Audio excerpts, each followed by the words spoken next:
ఎప్పుడైనా పర్వాలే. అబ్బా, నేను మనుషులను సంతోషపరచగోరుచున్నానా, దేవుణ్ణి సంతోషపరచగోరుచున్నానా?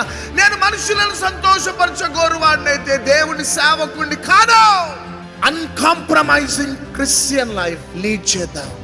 కొన్నిసార్లు కొన్ని వర్తమానాలు, నువ్వెందుకు ఇట్లా చేసినావు, నువ్వెందుకు ఈ అవివేక పని చేసినావు అనే మాట వినబడగానే మూడ్ ఆఫ్ చేసుకోవద్దు, అప్సెట్ కావద్దు.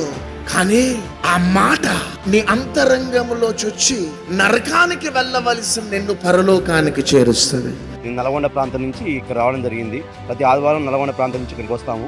వాక్యం ద్వారా మేము ఎంతగానో బలపడ్డాము.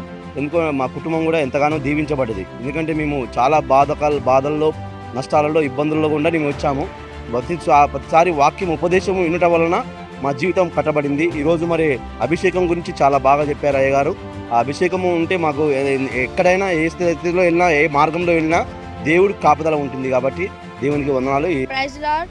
డాడీకి, మమ్మీకి, మేము హైదరాబాద్ నుంచి వచ్చాము. ఈరోజు చెప్పిన డాడీ వాక్యం మాకు మంచిగా అనిపించింది. మా కుటుంబం కూడా మంచిగా బలపడుతుంది. Thank you. ప్రైజ్ లార్డ్ అండి. మేము వచ్చేసి మాదాపూర్ నుంచి వచ్చాము. డాడీ వాక్యం ద్వారా మేము ఎంతగానో బలపడ్డాము. మేము మా కుటుంబం ఎంతగానో స్థిరపడి బలపడి ఈ వాక్యం ద్వారా ఎంతగానో జీవిస్తున్నాము.